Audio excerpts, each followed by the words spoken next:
Hello, everyone, and welcome once again to Brandao Collection.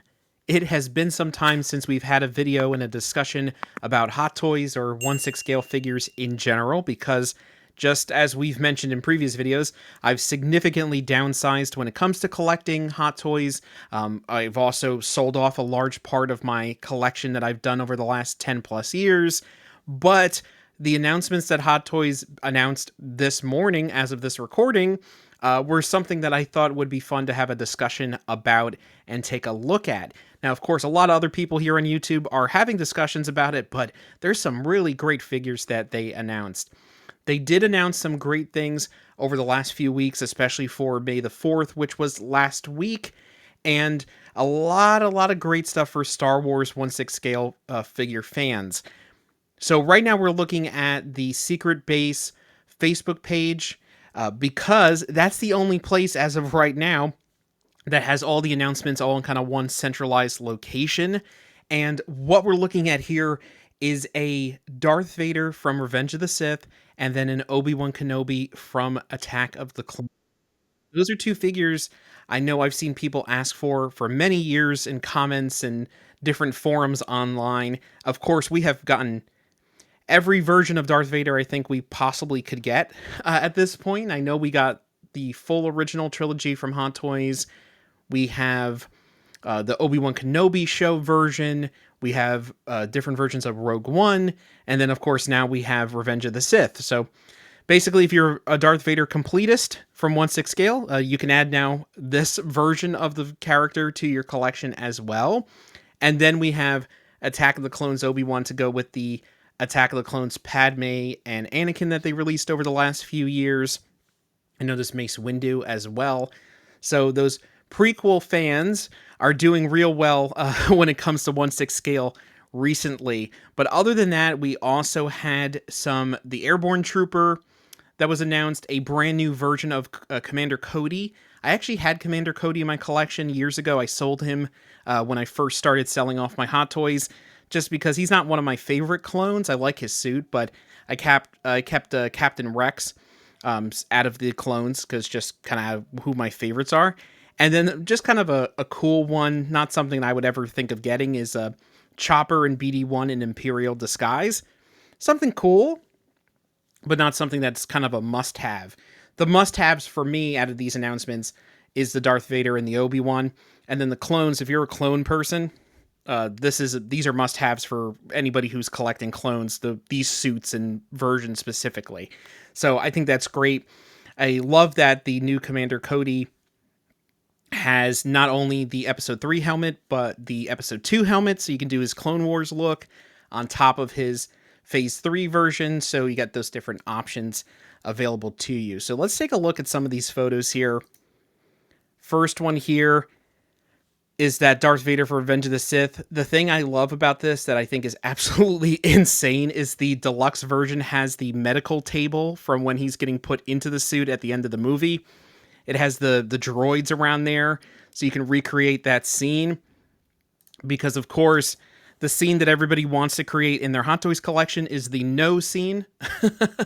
So now we can do it. We have the table that's behind him. We have the restraints that you could put his arms into and recreate the most infamous scene in Star Wars, or at least one of them, because of course there's lots of infamous scenes nowadays. But this is kind of crazy that this is something that Hot Toys has officially announced, because over the years they've announced lots of different things that never actually saw the light of day when it comes to these like big diorama or spaceships or any of that type of stuff. But the fact that this is something they're showing will be available for pre-order is kind of insane to go along with the figure itself.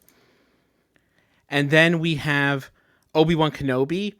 So there were two different versions of Obi-Wan announced. There is the Artisan Edition, which is the one we're looking at here, which, just as the other Artisan figures that they've announced from other franchises, they have the wool hair. So instead of just having sculpted hair, they got the wool hair, plus other features on top of that. For this, it's really just the hair that's the Artisan. The rest of the features are the same for both versions. So you have the separate rolling eyeballs, as we always do. We have the light up lightsabers that we get kind of stock now with all the current Star Wars Hot Toys figures, and then a couple other accessories, including even the assassin droid from Episode 2 as well. So lots of different things. I think it looks great. People are complaining about the head sculpt, that it doesn't look right, that there's something off about it. It is the same kind of head sculpt that they've been using for Ewan McGregor on any of the recent Obi-Wans. It looks to me like the exact same head sculpt that they used for the Mandalorian Disguise or the recent Obi-Wan Kenobi TV show version of the figure, an updated version that's closer to Episode 3. So all of those, I think they're using that same sculpt because that's a pretty great and more perfected sculpt for Ewan McGregor. And all they did was just kind of change the hairstyle to match what he looks like in his, as people like to say, his Space Jesus look from Episode 2. So I think it looks great, and I think it's pretty spot on in comparison to other Hot Toys Obi-Wan figures. But I guess I could see a little bit of the complaint, but I don't really have any complaints from my perspective, at least on other Obi-Wan figures that I've seen either in person or online. And then here we have that Commander Cody. Like I said, they had a version of this figure released a few years ago. I had it, I sold it, but here's a new one. The head sculpt looks pretty much the same as the older figure that I've seen, that I used to have.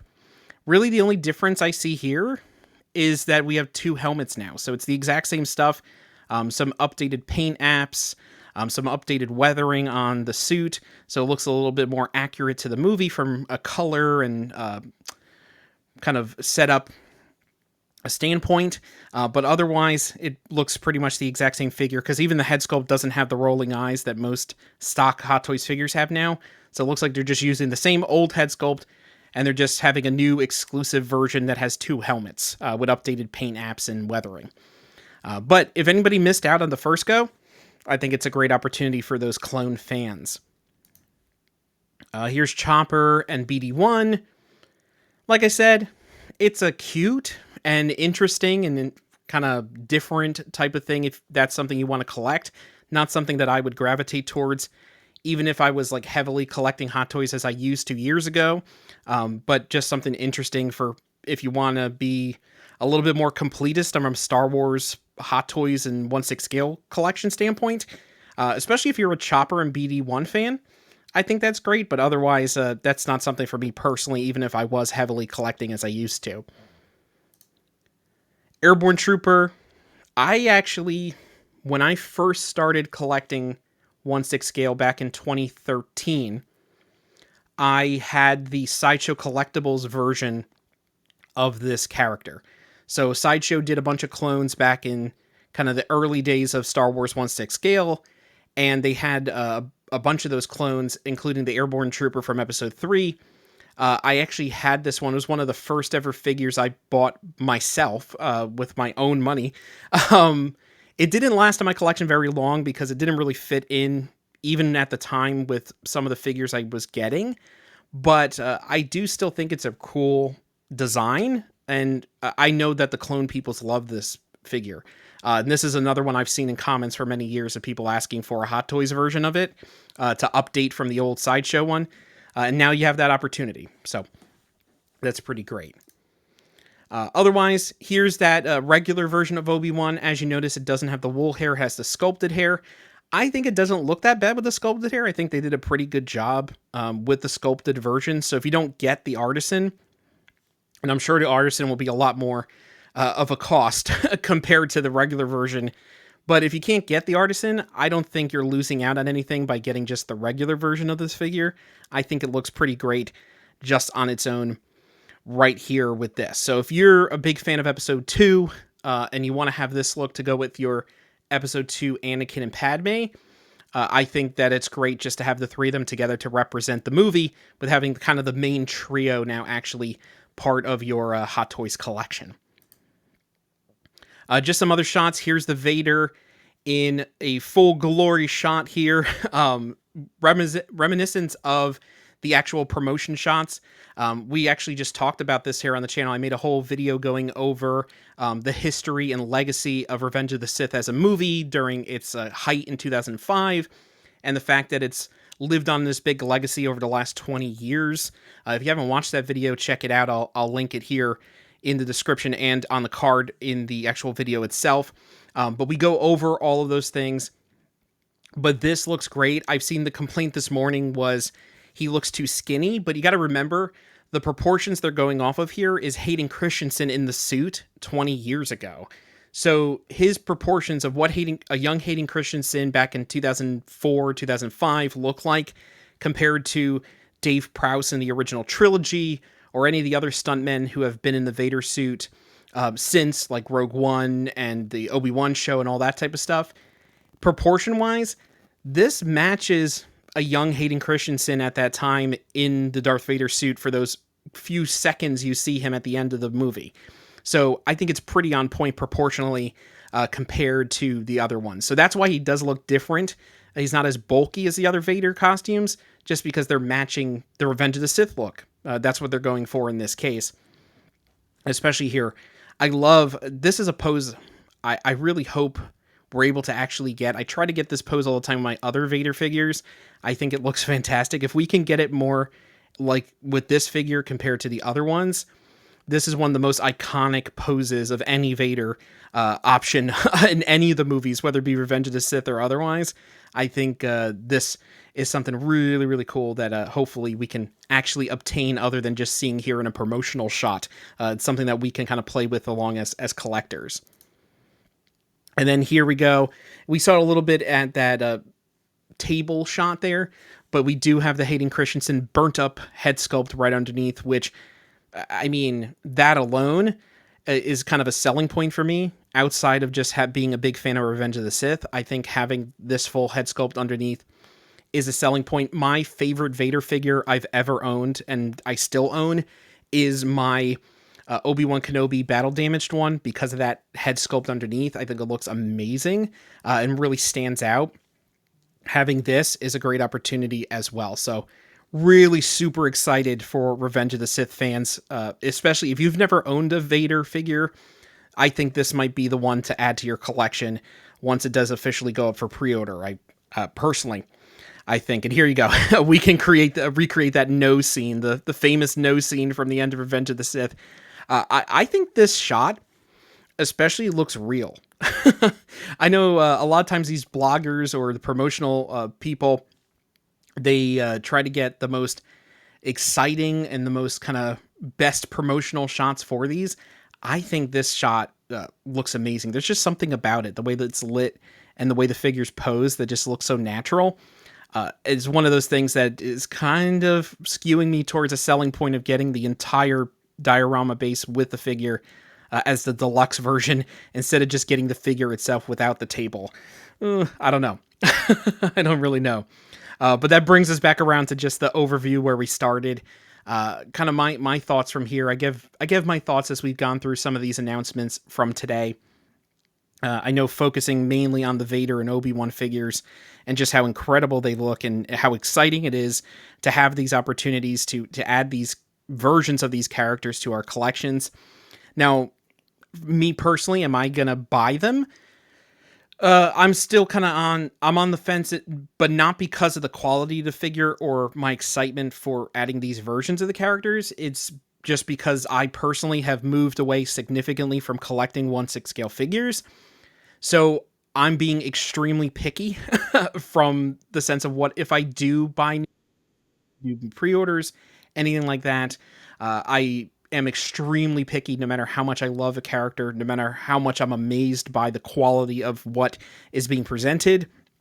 So that is kind of my personal view on it. But otherwise, from people out there, just talking from somebody who's been collecting Hot Toys for 10 plus years, if you're on the fence and it's something that you can afford, it doesn't kind of bring you out of it doesn't bust your bank per se, and it allows you to add these characters. I think that these are ones to look out for. I think these are figures you definitely should add to your collection. If you're a Vader fan, if you're an Obi-Wan Kenobi fan, if you're a Star Wars prequel fan, I think these are absolute must-haves for your collection. Now, me personally, if I was only collecting Hot Toys, 100% there'd be no hesitation at all for me to go ahead and pre-order these right away as soon as those pre-orders go up. But because I collect so many other things, and and right now personally I'm focusing on things outside of Hot Toys, that's my only hesitation. But otherwise, if anybody's looking for advice and looking for an opinion, I say if you can swing it and it's something that you love, go for it. I say have no hesitation for placing that pre-order, especially if it's something that you are capable of doing without causing any problems per se. But like I said, it's been a very long time since we've talked about 1/6 scale figures here on the channel. I thought it would be fun to go through all those things. Hopefully you guys got some enjoyment of me rambling on, looking at these Facebook photos of Hot Toys figures. If you enjoy this type of content, let us know in the comments below. Are you looking forward to pre-ordering these? Are you going to be adding these to your collection? I want to know all of your thoughts about those. If you haven't already, please like this video, subscribe to our channel, and hit that bell notification to be notified whenever we post brand new things. Our channel's mainly focused on pop culture history, whether it be current pop culture or past pop culture. And of course, we do deep dives about theme park history from Disney, Universal, and everything in between. We have exciting more content planned through the rest of 2025, so you don't want to miss all the exciting things we have to do here on our channel all around pop culture collectibles. Thank you so much for watching, and may the Force be with you.